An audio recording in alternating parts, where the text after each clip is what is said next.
नमस्कार दोस्तों। वृतांत में आप सभी का हार्दिक स्वागत एवं अभिनंदन। वृतांत के माध्यम से हम अपने भारतीय एवं भारत संबंधी लेखकों, कवियों, दार्शनिकों एवं अन्य बुद्धिजीवों के विचारों को आम जनमानस तक पहुंचाना चाहते हैं, जिससे आज का व्यक्ति बेहतर समाज की निर्माण कर सके। इसी क्रम में आज हम महाकाव्य महाभारत के एक ऐसे पात्र की चर्चा करने जा रहे हैं जिसे आज भी हम विभिन्न लोक कथाओं के अनुसार जीवित मानते हैं। एक ऐसे योद्धा जो अमर तो हुआ पर वो शापित भी है। जी हाँ, आप सही समझ रहे हैं। हम आज बात करने वाले हैं महायोद्धा अश्वत्थामा की। नमस्कार, मैं शिवम तिवारी और इस कहानी को हम लोगों ने सुप्रसिद्ध लेखक आशुतोष गर्ग जी की रचना अश्वत्थामा महाभारत का शापित योद्धा नामक पुस्तक से प्राप्त की है।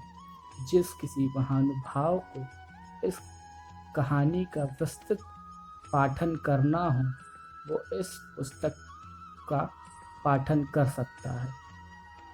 इस कहानी में आगे बढ़ने से पहले मैं आप सभी को अपनी कहानी की भूमिका से अवगत कराना चाहता हूँ।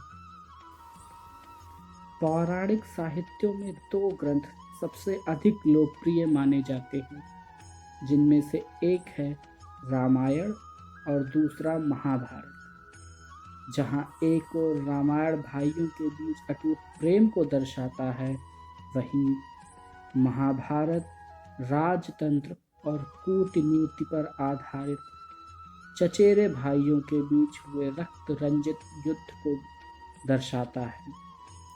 महाभारत हिंदुओं का एकमात्र ऐसा ग्रंथ है जो धार्मिक, पौराणिक, ऐतिहासिक और दार्शनिक सभी दृष्टिकोणों से महत्वपूर्ण माना जाता है। विश्व का सबसे लंबा महाकाव्य होने के कारण महाभारत को हिंदू धर्म में पंचम वेद भी कहा गया है। हिंदुओं की एक अन्य पवित्र पुस्तक श्रीमद् भगवद गीता भी महाभारत का अंश है।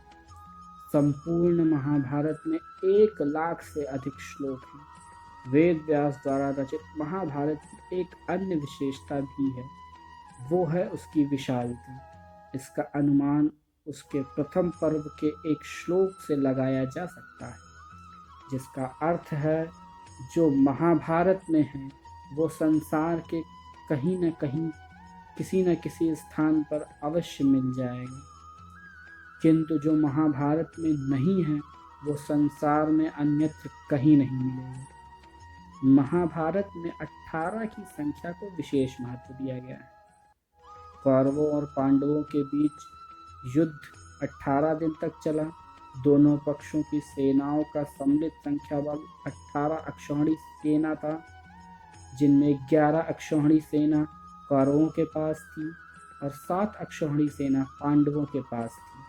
संपूर्ण महाभारत ग्रंथ की 18 पर्वों में विभक्त है और महाभारत के भीष्म पर्व के अंतर्गत वर्णित श्रीमद् भगवद गीता भी 18 अध्याय है। कुल मिलाकर रामायण और महाभारत दोनों अत्यंत कौतूहल और रुचि उत्पन्न करने वाले साहित्यिक स्रोत हैं। महाभारत युद्ध को धर्म युद्ध भी कहा जाता है, क्योंकि इसमें कौरवों तथा पांडवों क्रमशः अधर्म और धर्म के प्रतीक हैं। और रामायण की भांति महाभारत का भी अंत अन्याय पर न्याय की विजय तथा धर्म की पुनर्स्थापना के साथ हुआ। दुर्योधन के नेतृत्व में युद्धरत सभी कौरव अहंकार और हठ की वेदी में स्वाहा हो गए और अंत में पांडव विजयी हुए। धर्म अधर्म की एक ऐसी कथाओं में पात्रों का अच्छे और बुरे खेमों में बट जाना स्वाभाविक होता है। धर्म का साथ देने वाले को अच्छा और अधर्म के पक्षधर को बुरा ही माना जाता है। महाभारत में भी ऐसा ही हुआ। अधर्मी दुर्योधन के साथ देने वाले सभी पात्रों को दुराचारी मान लिया गया। फिर चाहे वो कर्तव्यनिष्ठ गंगापुत्र भीष्म हों, युद्ध कौशल में पारंगत द्रोणाचार्य हों, अथवा अस्तित्व की तलाश करता महारथी कर्ण हों, इतिहास साक्षी है कि संसार ने महान योद्धाओं एवं नीति निपुण लोगों को सदाचारी होने के बावजूद भी दुर्योधन के पक्ष में युद्ध करने के अपराध के लिए कभी क्षमा नहीं किया। कौरव पक्ष के इन दुर्लभ पात्रों के बीच एक पात्र ऐसा भी है जिसके व्यक्तित्व की आभा अन्य पात्रों की चकाचौंध में मंद पड़ गई। एक ऐसा पात्र जो तन से जीवन भर कपटी दुर्योधन के साथ रहा, लेकिन जिसका मन नैतिकता से नहीं बिगड़ा। उस पात्र ने दुष्कर्मियों के बीच रहते हुए भी अपनी आत्मा को छल, कपट और काली व दूषित छाया से सदैव दूर रखा। एक ऐसा अनूठा व्यक्तित्व जिसने अपने नीति प्रिय हृदय को दुर्योधन की मूढ़ हठ धर्मिता के निरंतर आघात से बचाए रखा। महाभारत के युद्ध के दौरान उस पात्र से दो ऐसे अपराध हुए जिनके कारण भगवान श्री कृष्ण ने उसे श्राप दिया था। उसके शरीर के घाव कभी नहीं भरेंगे और वह अपने सड़े हुए जर्जर तन को लिए चिर अचिल काल तक पृथ्वी पर भटकता रहेगा। ऐसा माना जाता है कि वह व्यक्ति श्री कृष्ण द्वारा दिए गए दंड की पीड़ा आज भी भोग रहा है। महाभारत का वह अनूठा पात्र है अश्वत्थामा। कहते हैं श्री कृष्ण द्वारा दिए गए श्राप के कारण अश्वत्थामा हजारों वर्ष बाद भी आज जीवित है और अपने पापों का दुष्परिणाम भोग रहा है। यह भी सत्य है कि अश्वत्थामा ने युद्ध के अंत में ऐसा कुकर्म किए जिन्होंने उनकी जीवन भर की शुचित एवं सौम्यता को छिन्न भिन्न कर डाला। मैं यह भी जानता हूँ कि उसके ये दुष्कर्म अक्षम्य अपराध की श्रेणी में आते हैं। यह भी सत्य है कि दुर्योधन जैसे कपटी और कुबुद्धि वाले व्यक्ति का साथ देने के कारण अश्वत्थामा निंदनीय है, परंतु फिर भी ये सत्य है कि ये सारी बातें अर्ध सत्य है। कोई भी व्यक्ति पूरी तरह से अच्छा होता है या पूरी तरह से बुरा होता है, ऐसा नहीं कहा जा सकता है। प्रत्येक मनुष्य के भीतर अच्छाई और बुराई दोनों का समावेश होता है और महाभारत के अन्य पात्रों की भांति अश्वत्थामा में भी उसी तरह की चरित्र दुर्बलता मौजूद थी जैसा कि अन्य मनुष्यों में होती है। दुर्योधन के प्रति निष्ठा के फलस्वरूप परिस्थिति वेश में अश्वत्थामा द्वारा किए गए अनुचित कर्मों की बात करते समय हमें यह भी मानना पड़ेगा कि वह एक अदम्य योद्धा था और उसके भीतर सहृदय एवं नीतिवान होने के लक्षण भी विद्यमान थे। उसके व्यक्तित्व के सद्गुणों को समझे और जाने बिना ही उसे दुर्योधन के समकक्ष दुराचारी व दुष्ट समझा जाता है, केवल इसलिए कि उसने हताशा और क्रोधातिरिक्त की स्थिति में भ्रूण हत्या जैसा घिनौना एवं अधर्म पाप किया था।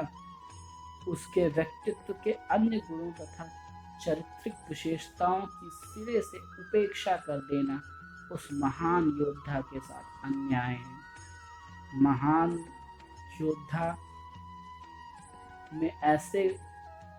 योद्धाओं में ऐसे अनेक पात्र हैं जो अश्वत्थामा की भांति छल पूर्ण रक्तपात के दोषी हैं। किंतु सबसे अधिक कष्टदायक और दीर्घकालिक दंड केवल अश्वत्थामा को मिला।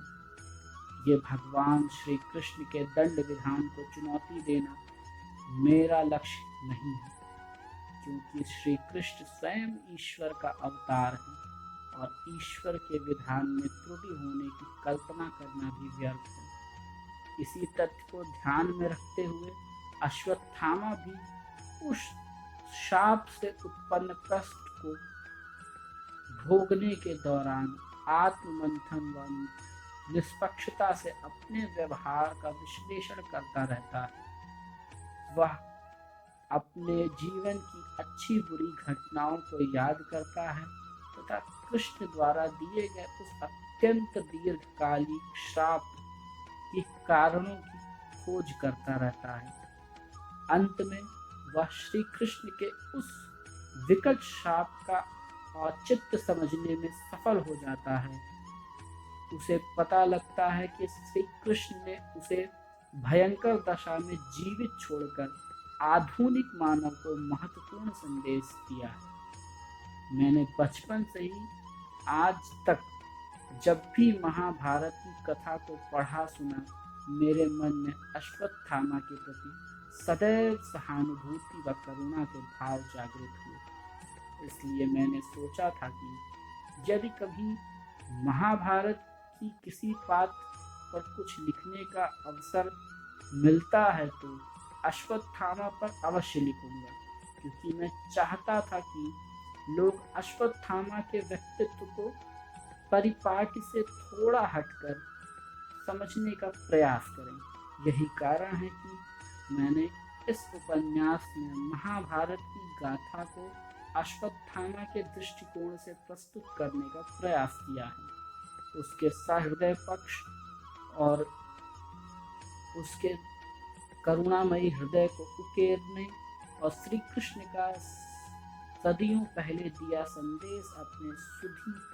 और आधुनिक पाठकों तक पहुंचाने का प्रयास किया है। इस कार्य से श्री कृष्ण द्वारा शापित अश्वत्थामा के तन के घाव बेशक ना भरे, लेकिन उसकी निष्कपट आत्मा पर लगे हजारों वर्षों पुराने आघात पर मरहम अवश्य लगेगा।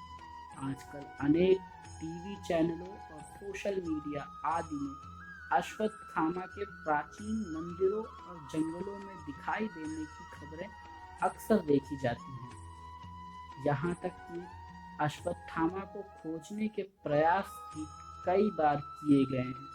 अश्वत्थामा को अमर मानकर उसकी खोज करने वाले लोगों के लिए भी इस उपन्यास में एक संदेश है, जिसे समझने और उस पर अमल करने के लिए आप सभी बाध्य हैं। एक बात और, लोग प्रायः चीजों को स्पष्ट रूप से देखना चाहते हैं, किंतु हमेशा ऐसा संभव नहीं है। आपके और मेरे दृष्टिकोण के अलावा एक और दृष्टिकोण होता है जो तटस्थ रहता है। वह इधर या उधर नहीं झुकता। किसी व्यक्ति के चरित्र के विषय में जल्दी से निर्णय देना बहुत सरल है, लेकिन हमें इस प्रवृत्ति से बचना चाहिए, क्योंकि इस जल्दबाजी से उस व्यक्ति के साथ अन्याय होने की संभावनाएं बढ़ जाती हैं। जानूं कि अश्वत्थामा के बारे में लोगों के आम धारणा कैसी है। यदि यह उपन्यास अश्वत्थामा के विषय में आपके किसी पूर्वाग्रह को चुनौती देता है या उसको दोबारा से सोचने पर विवश करता है, तो मैं इसे अपनी रचनात्मक सफलता समझूंगा। चूँकि ये मेरा पहला मौलिक उपन्यास है, बहुत संभव है कि मुझसे अज्ञानतावश बीच बीच में अभिव्यक्ति अथवा तथ्य संबंधी त्रुटियां हुई हों। मैं अपने सुधी पाठकों से उन व्यक्त अव्यक्त भूलों के लिए क्षमा मांगता हूँ तथा अनुरोध करता हूँ कि वो बेहिचक मुझे अपने सुझाव और प्रतिक्रियाएं भेज सकते हैं। तो आइए मैं अब आपको अश्वत्थामा के पास लिए चलता हूँ, जो किसी अज्ञात निर्जन वन में भटक रहा है और अपने दृष्टिकोण से महाभारत की ऐतिहासिक कथा को आप सभी तक पहुंचाने के लिए उत्सुक बैठा है।